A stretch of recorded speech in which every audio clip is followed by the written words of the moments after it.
Dude, where have you been? What? Oh my god.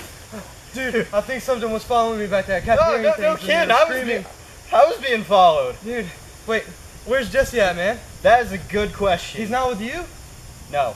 Oh, well, maybe we should split up and look for him. Wait, you know, I'm thinking that's not such a great idea. What are you talking about, man? Splitting up is good. We could cover more ground. But we'd lose more people from the group if we do. Who thinks like that? We're in a slasher scenario. I forgot. All right, split up. All right.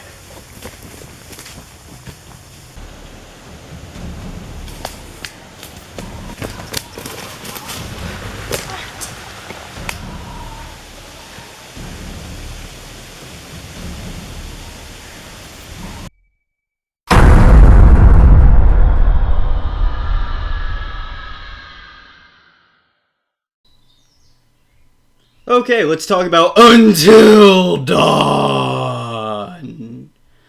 Oh wow, I probably broke someone's headphones. I'm sorry about that. Anyway, let's talk about Until Dawn, shall we? Anyway, Until Dawn is the newest exclusive for the PlayStation 4, where it has you playing as 8 interactive characters trying to survive in a generic slasher movie, except it's a video game. Let's dig into it.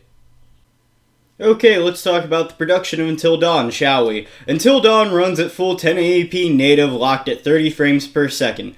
Now, the resolution's perfectly fine. I'm glad that it runs in 1080p and it looks great. Now, in the case of frame rate, would I prefer 60? Yes, but it's not really a deal breaker in this case. Like, honestly, for the kind of game that Until Dawn is, I can see why they capped it at 30 or why they didn't really prioritize 60 frames. Would I have preferred it? Yes, but the game works perfectly fine without it. There was no real hiccups, there was no real frame rate problems.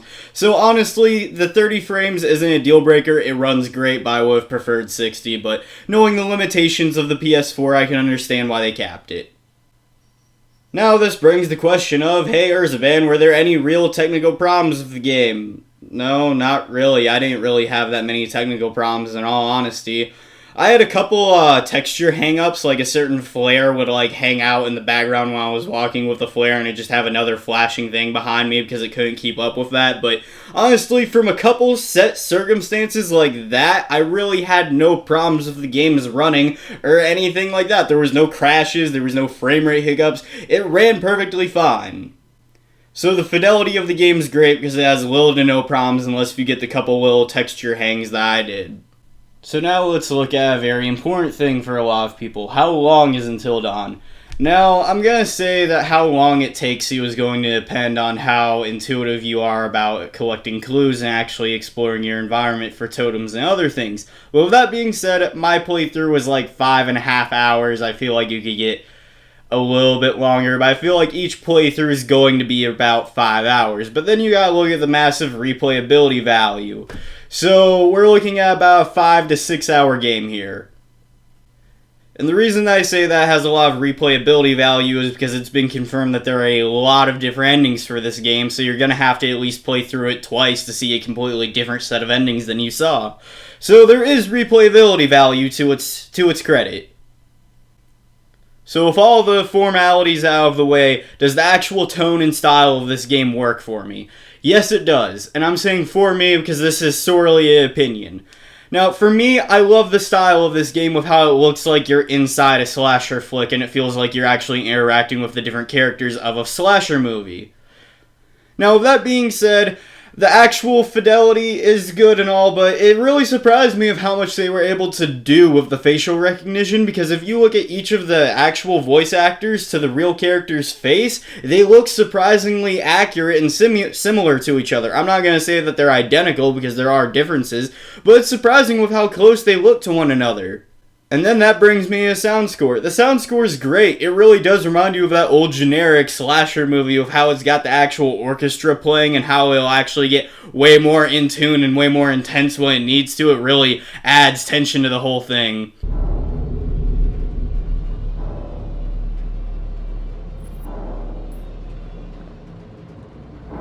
Maybe we should go check it out. Why? I don't know, what if it's like a pipe that's about to burst or some problem with the furnace? Unlikely. If it were me, I wouldn't want this place to burn down on my watch. Yeah, right.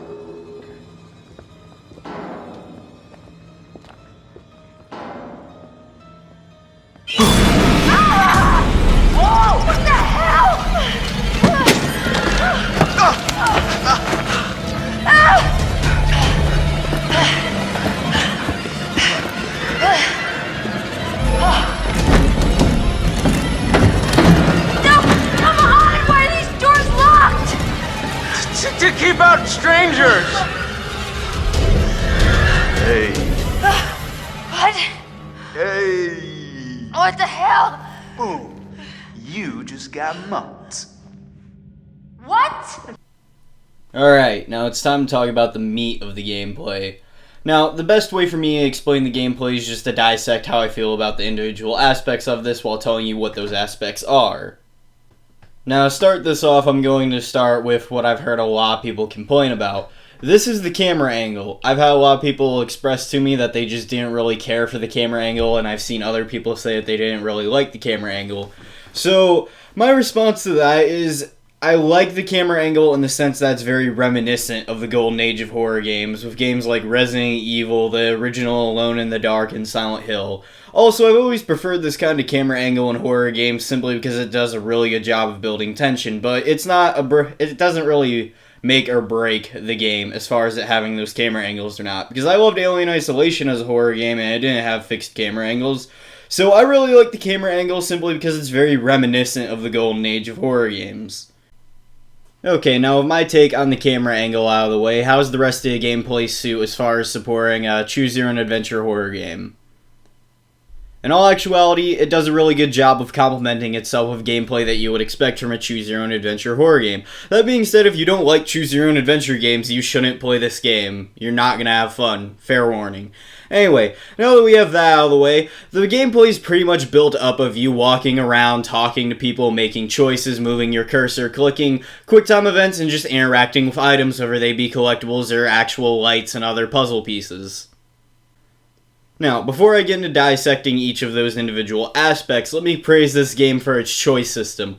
Holy shit, the choice system's so good in this game. This is literally better than Life is Strange's choice system to me in all actuality, because they're not worried about continuing on to other episodes or actually forming a long-lasting plot. Until Dawn is just this one self-contained game that I don't think is going to get a sequel because they don't want one. Literally has everything contained there. All the characters can live, or they can all die. So literally all your choices affect how each of the characters feel about one another and can drastically change how the game plays out. Hell, just for me playing the last episode 3 times, I was able to get 3 noticeably different endings.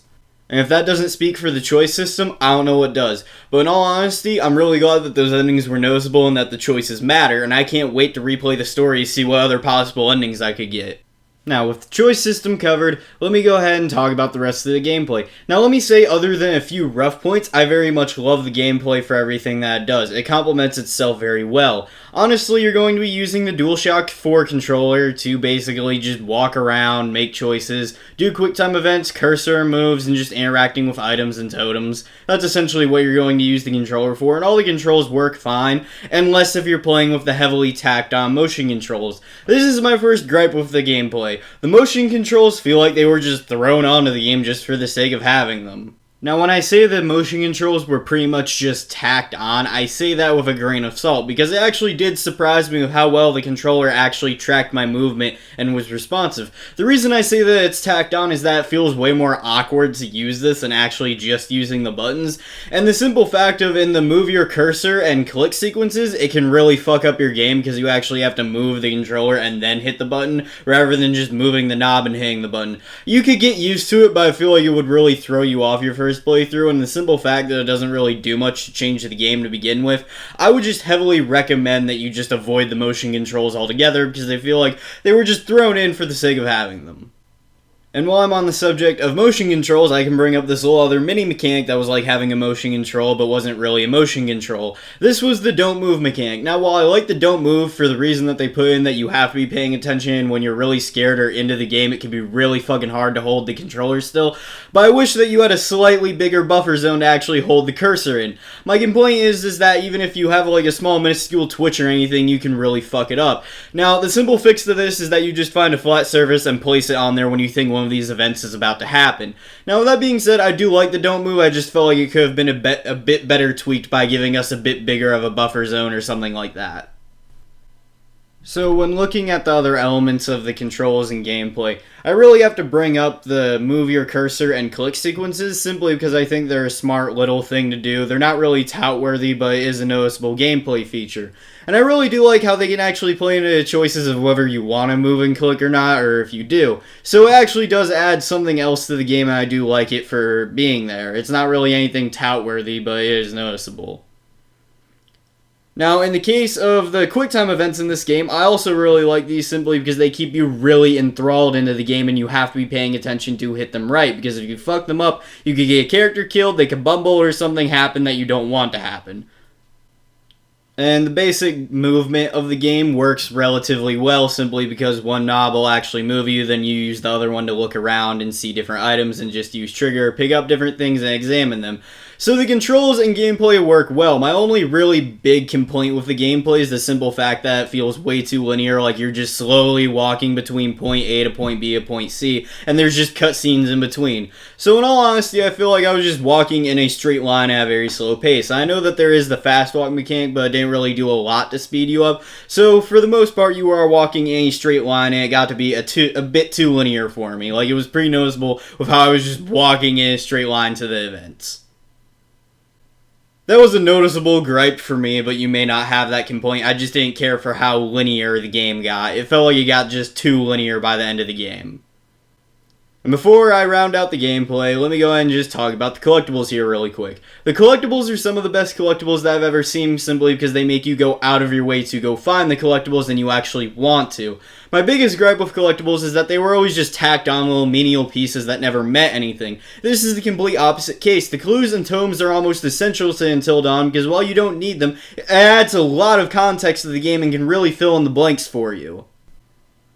Okay, now round out the gameplay of Until Dawn. I feel that the gameplay was overall executed very well, but it does have very noticeable rough points. This comes in the form of things like tacked-on motion controls and the game being far too linear for me. But with that being said, some of these are personal gripes that you can just throw out the window if they don't apply to you. The ones I stated here did apply to me, so they kind of bogged down the experience a little bit. But for everything bad I can point out way more things that I liked with the gameplay, especially with how the QuickTime events and the don't move and everything else is just done to keep you in the experience, and it does a really good job of doing that. So overall, the gameplay is done very well, but does have some rough points. Now, let's talk about the story of Until Dawn. I'm sorry, I just like saying names like that. You're gonna have to live with it.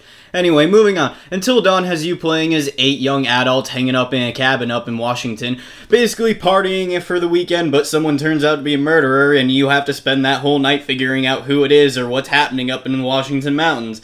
And this is honestly a pretty good story, because it takes the generic slasher flick that we all know from movies like Psycho, Scream... Oh god, where are some other ones? I've seen a pretty good amount of slasher movies. The Jason movies, Friday the 13th. It takes what you know from those movies and basically plays with the elements and freshens them up. So it's still the generic slasher flick that you know, but it plays with it and makes each character fresh, even though they're all the stereotypes that you've seen before. Every character in this game is a stereotype.